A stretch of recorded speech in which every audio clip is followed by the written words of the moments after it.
The man charged with examining how Canada protects the environment has issued his last report. Scott Vaughan says protection isn't keeping pace with resource development. He says the country isn't prepared for a major oil spill near offshore drilling areas in the Atlantic, and that taxpayers could be on the hook for millions of dollars in liabilities should a major accident occur. Vaughan also says Canadians need more information about the 200,000 fracking wells in the country and the potential risks they pose. And he adds that Canada should start reducing the subsidies it gives to fossil fuel industries. He estimates those subsidies added up to nearly $4 billion over the past 5 years. And there's been response from the federal government. Today in question period, the Prime Minister addressed the criticism brought up by the report. I think the government has already been clear that responsible resource development means that as we see the growth in resource development over the decades to come, there will have to be enhanced measures of environmental protection. The government took some measures over the course of the past year and has indicated in a number of areas it intends to take additional measures.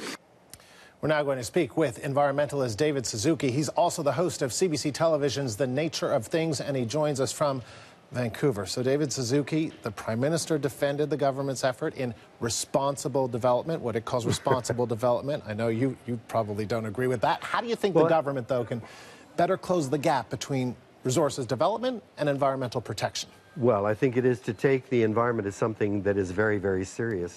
It's clear from the Harper government's programs over the last few years that environmentalists and environmental regulation are regarded as an impediment to economic development. So the highest priority for the government is economic development, and the environment is obviously, from the environment ministers that we've had, from Rona Ambrose to John Baird to Peter Kent, they've been clearly see their role as supporting development, and we really are a pain in the neck to the government.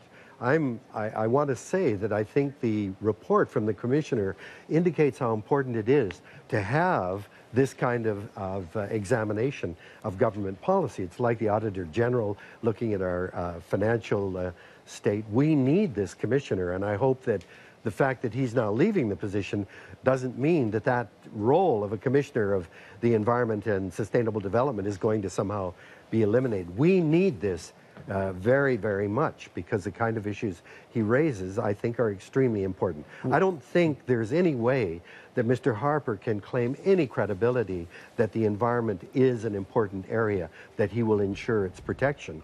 When you look at what he's done with the omnibus bill to really water down what were 50 years of work in the environmental area to get the regulation in place, much of it is now being overwhelmed with what's in the omnibus bill. And let's talk a little bit about some of the highlights from this report, David. The Environment Commissioner talking about fracking, hydraulic fracturing. Can you explain, first of all, what that is? The 200,000 wells in this country expected to actually double to about 400,000, and what the concerns are around that. Well, basically, it's an astonishing development. I mean, what we have in shale is bubbles of gas apparently trapped within the shale. And this shale is very highly subject to breaking or fracturing.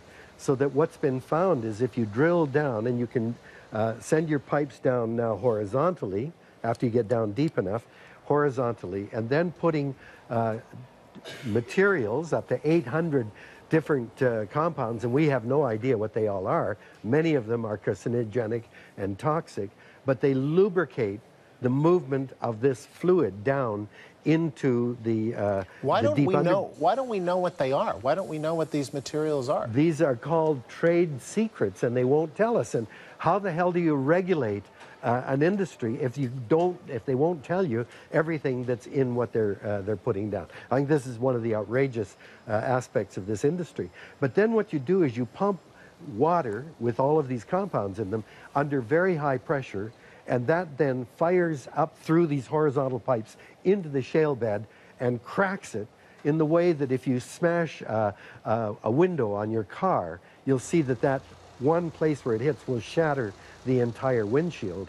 And that's what's happening with the shale. And it liberates large amounts of natural gas, which are then recovered. And suddenly we're finding that these are there are massive deposits of this, but what are you doing down there in terms of all of these chemicals and the water that's polluted that you're pumping in? I mean, it's like over and over again, it's out of sight, out of mind. We see it in the oceans where we drag heavy weights across the bottom of the ocean to get specific species of fish, where we drill for oil way underwater and underground. And it's as if we don't care what we're doing down there. And I think that, like many things, we're going to find over and over again, we don't know enough to anticipate what's going on. Will this stuff seep into the groundwater? Will it ultimately affect not only drinking water, but surface water as well? And what about the organisms that are underground? You know, it's estimated now that there is more weight of protoplasm, living material, underground than there is above the ground. As you weigh all the trees and elephants and whales and fish, there's more living material underground, and we have no idea what role they're playing deep underground. And we're just going to pump all this stuff, and now we're hearing that you can frack for uranium as well. Jeff Rubin's just published a blog that says that they're using fracking for uranium. This is madness to, for short-term gains, be putting at great risk the future for future generations when we have no idea what the long-term effects will be. David, good of you to take the time. Thank you very much. Thanks for having me. Environmentalist David Suzuki joining us live from Vancouver.